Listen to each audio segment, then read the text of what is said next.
Alors, là maintenant, on va expliquer qu'est-ce qui se passe en fait. Pourquoi les mitzvot, il y a une qualité sur la Torah. Alors, il explique comme ça, il dit que de manière générale, il y a qu'est-ce qui s'appelle les maillons d'enchaînement. Tu sais, quand tu prends une chaîne, tu as des maillons qui sont accordés un à l'autre. Ça fait que cette accordation, ça s'appelle, d'ailleurs, la chaîne, ça vient du mot enchaîner. C'est des enchaînements. Un, 2, 3. Le haut d'ici, le bas d'ici ce sera le haut d'ici, le bas d'ici sera le haut d'ici, et ça s'enchaînera avec, de là ça fait une chaîne. Et toutes les, l'enchaînement de la divinité, qu'il y a des niveaux au-dessus et ensuite de suite des niveaux inférieurs jusqu'à arriver à notre monde à nous, c'est des maillons.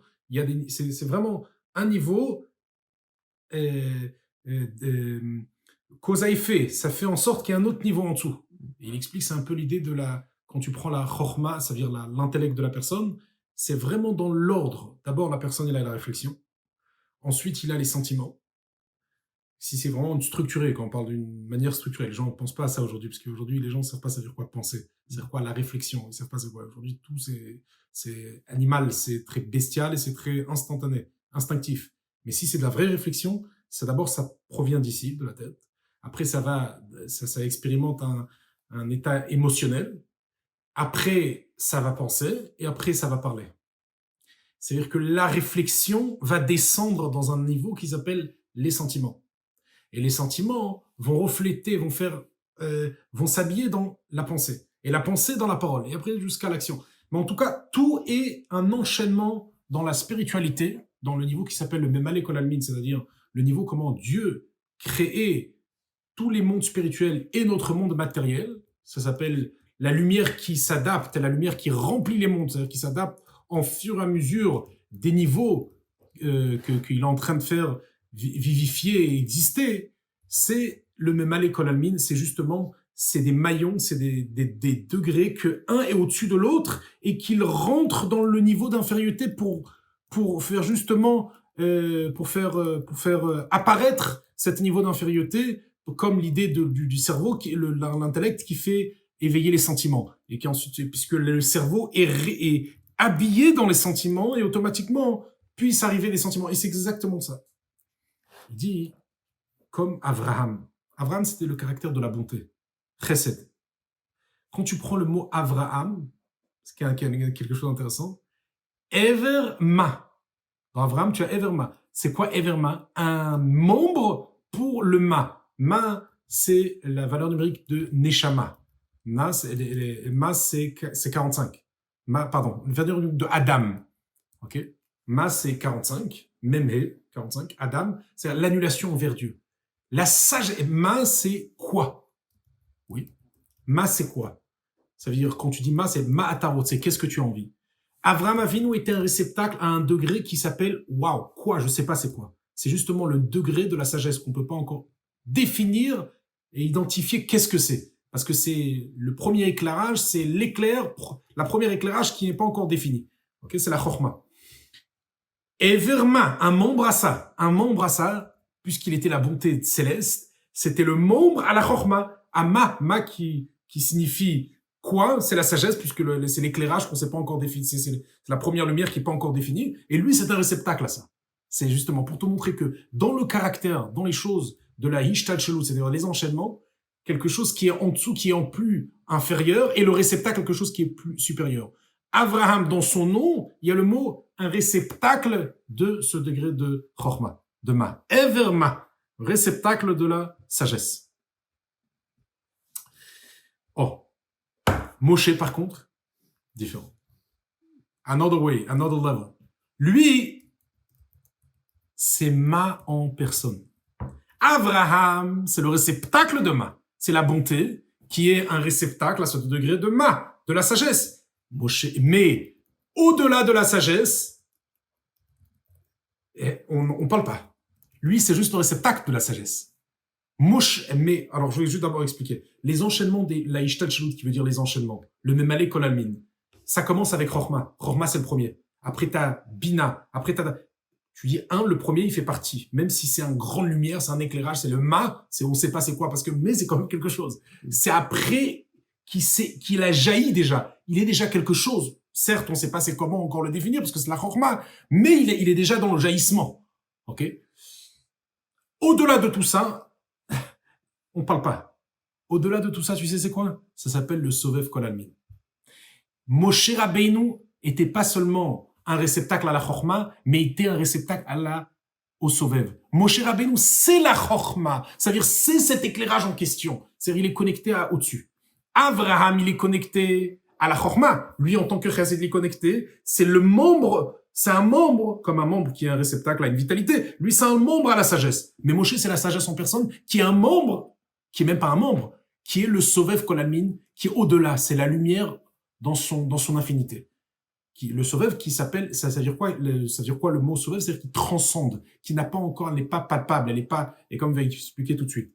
Il dit comme ça, Moshe Rabbeinu, lui, il disait quoi? Il disait, Vanachnouma, nous on n'est rien, on est quoi? C'est quoi le ma? Ça veut dire Aïn Mamash, voilà, lui, voilà. La Chorma, elle provient de Aïn, elle provient du néant. Moshe, c'est le néant en question. C'est le néant. Et c'est pour ça que comme c'est le néant, ça veut dire c'est la sagesse, elle provient, voilà, la sagesse c'est le premier degré. Abraham était le réceptacle à la sagesse. Mais d'où provient la sagesse? Du néant. Du néant, ça veut dire d'un niveau qu'on peut pas te dire c'est quoi. Parce que c'est au-delà de tout jeu. Moshe Rabbeinu, c'est le néant. C'est Aïn. Et c'est pour ça que qu'est-ce qu'il dit? Quand on vient se plaigner, on a besoin de la vie, on a besoin de toi, dans Parashat Bamidbar. Qu'est-ce qu'il dit? V'nachnouma. Qu'est-ce que vous venez se plaindre? On est qu'est-ce qu'on est nous? Moi, rien, je suis rien, je suis, qu'est-ce que je suis? En deux mots, c'est qu'est-ce que je suis? Ça, c'est Moshe Rabbeinu. Je suis rien. Vanachnouma. Eh bien, ce niveau, c'est quoi? Ça s'appelle le Haïn. Ça s'appelle pas la Chorma, c'est au-delà même de la Chorma. C'est au-delà même de la sagesse. Ok, je me rectifie, parce qu'au début, j'ai dit c'est la sagesse. Non, c'est au-delà de la sagesse. C'est le côté de l'abstraction, c'est le niveau du Sovev Kol Almin. Il explique ça dans la Chassidut. Il explique tout de suite, il dit, c'est justement le niveau du Sovev Kol Almin. Mais regarde comment c'est fort. Qu'est-ce qu'il a dit Moshe Rabbeinu à Hachem quand il lui a demandé va libérer le peuple juif? Il a dit qu'est-ce que tu choisis un homme qui bégaye? Kvad pe, kvad lachon, je suis quelqu'un qui est mal lourde, ma bouche elle est lourde, kvad lachon, ma langue elle est, etc. Kvad pe, kvad lachon anochi. Alors pourquoi tu me choisis à moi? Qu'est-ce que ça veut dire dans le sens profond? Il a dit kvad pe et kvad lachon. C'est deux termes, hein. Kvad pe, c'est lourdement de la bouche. En deux mots, j'arriverai pas à parler devant Paro. Mais kvad pe et kvad lachon, c'est deux concepts différents qui veut dire que, étant donné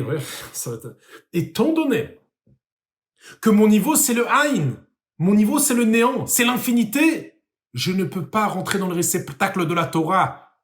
Je peux pas transmettre la Torah, je peux pas transmettre la Torah écrite, net la Torah orale. Je suis au-delà de tout ça. Tu te rends compte? La Ishtalchilou, tous les enchaînements des mondes spirituels jusqu'au monde matériel, Atzilut, Bria, etc., et que dans chacun il y a les enchaînements, tout ça, c'est les enchaînements des mondes d'une spiritualité qui provoque des niveaux inférieurs jusqu'à arriver à notre monde à nous, par rapport à les enchaînements, comment ça s'enchaîne. Mais il y a au-delà de tout ça, c'est le niveau de Moshe. Et ce niveau-là, lui, il dit Moshe Rabbeinu, je peux pas transmettre la Torah parce que je suis pas dans les enchaînements, je suis pas dans je rentre pas dans des cadres. Moi, je suis dans un niveau qui est au-delà de tout ça. Alors, j'aurais du mal à transmettre la Torah écrite. Quand il a dit Kvat P, c'est Torah Shebal P. Dans le mot P, c'est ma bouche est lourde, c'est-à-dire la Torah orale, c'est-à-dire dans le Mishnayot, Gemara, etc. J'aurais du mal à me transmettre. Et Kvad Lachon, et ma langue est lourde, c'est la Torah écrite. Ça veut dire, en deux mots, comme il dit tout de suite, le degré de la Neshama de Moshe était au-delà même de la Torah, qui provient de la sagesse, parce que la Torah, elle provient de la sagesse, et que ça, c'est le commencement, où la lumière de l'infinité s'habille, ok, qui va faire en sorte d'avoir un monde qui s'appelle le même à l'économie, le monde que Dieu remplit par rapport à ses niveaux, ok. Par contre, lui, il est au-delà de tout ça. Alors il dit, je ne pourrai pas. Parce que je suis au-delà de la chorma.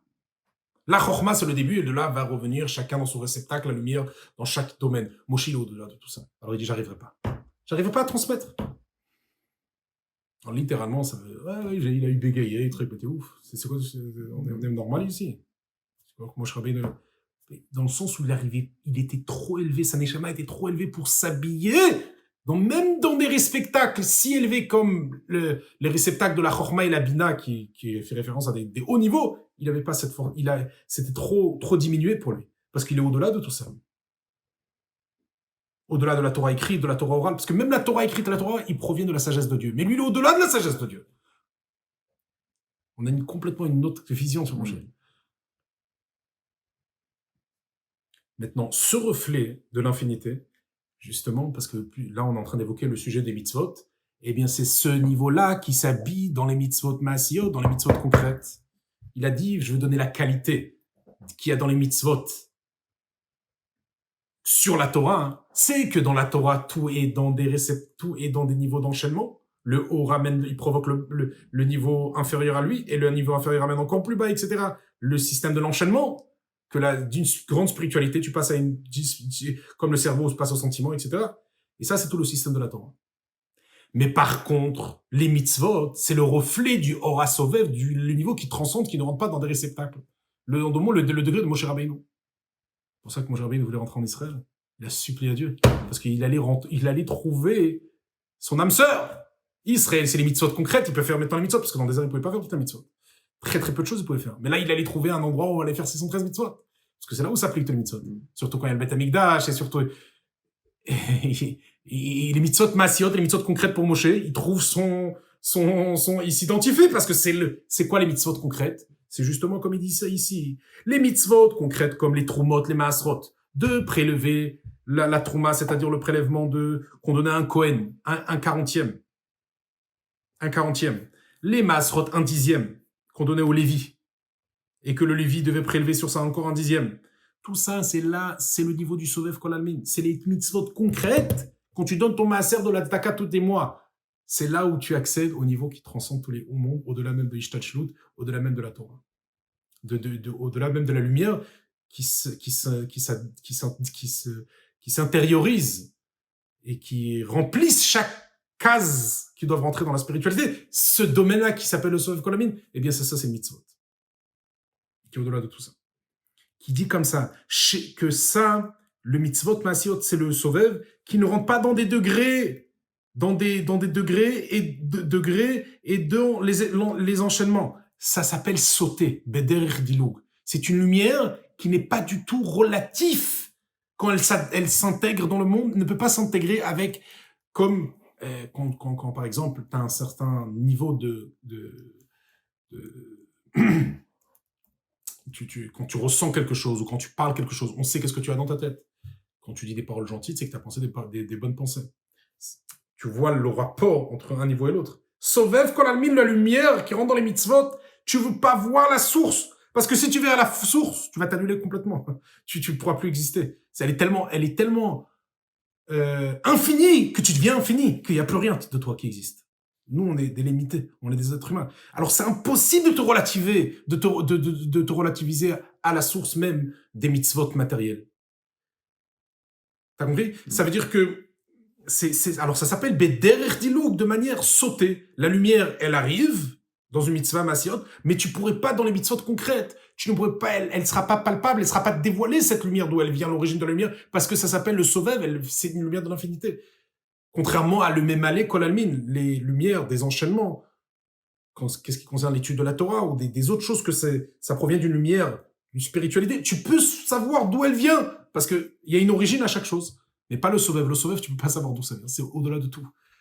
Et ce reflet, il s'intègre dans les mitzvot matériels, d'être lié à cette lumière-là, sans autant avoir vraiment l'accès à ça.